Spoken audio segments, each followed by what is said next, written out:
Kato Yasonori has and continues to see many adaptations as his evil star continues to rise in Japan, both as a media icon and as a mythological creature of fear that strikes at the Japanese heart. In the 4-part anime series, his evil can be felt pulsating throughout. He is unforgivable, unforgettable, and utterly relentless. Seemingly unstoppable, Kato starts off by tormenting an innocent woman, Yukari Tatsuyima, and curses her into becoming his instrument for awakening Masakado. The anime series was greeted with much controversy in the West, with few understanding its deeper cultural meanings, and others seeing way too much to cause offence. But if you really want to discuss a lack of subtlety and plenty of offence... Arotsuki Doji, anyone? No, I feel I will have to agree with the author of the novel on this one, Hiroshi Aramata, that there is just too much culture ingrained in the story for a lot of Westerners to truly understand and appreciate. For example, why a sleeping spirit protects Tokyo but waking him up would destroy it. Well, in Japan it is a belief that the slumbering spirits of the dead are what keeps their home safe.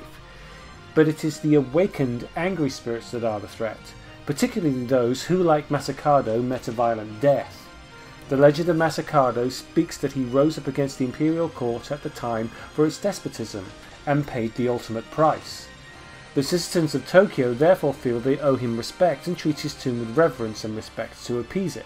The curse therefore is not out of place with the actual threat or the Jade Court mythology. The live-action film released 4 years prior also provided many limitations that the animated series lifted, allowing the director Renato to emphasize and focus on the supernatural elements that could not be created just as well in a live-action production. What we have with the anime is a colourful, vibrant, creepy piece of work that provides both awe and uncomfortable moments that live with you for a long time. As for its bad reception in the West, it was largely undeserved, owing far much more to an ignorant Western audience than any failing in the production itself. For my money, Peter Marinka played the best Western vocal incarnation of Kato Yasonori, and if you can find it, put it up on your bookshelf. He truly is a creepy talent to behold.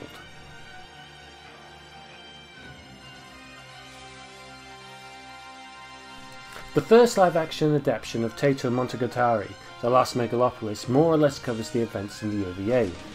Only in this one, Keiko cannot fully defeat Kato in this version, but feed him with more hate, even though she has more or less defeated him anyway. The Kato in this version is surprisingly young and vigorous, dark and menacing, and overshadowing the sets. Shimada's Kato is an imposing presence that haunts the film like the Terminator, rather than a devil on the rampage that is just as unstoppable.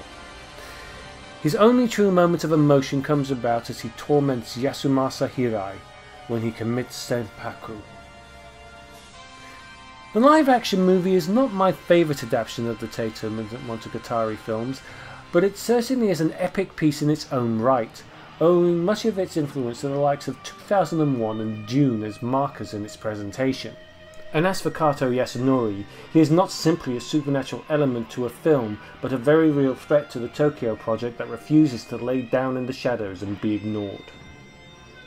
The film does have its flaws too, but you have to remember it's compressing 15 years into 2 hours. For what it is, it achieved it well. The music is imposing and iconic, the cinematography on display is simply amazing, and the set pieces and costume are simply so staggering as to their authenticity. As I said, it's not my favourite in the Kato saga, but Shimada's Kato is by far the most memorable and certainly my favourite. Skip the English dub if you can, as it's awful, and watch the subtitled version instead. Also, for Geiger fans out there, this is definitely one to add to your collection if you're a completist. Tomorrow we take a look at the last 3 films to portray Kato Yasonori, somewhat, and the long-term effects his presence has on the Eastern and Western culture today.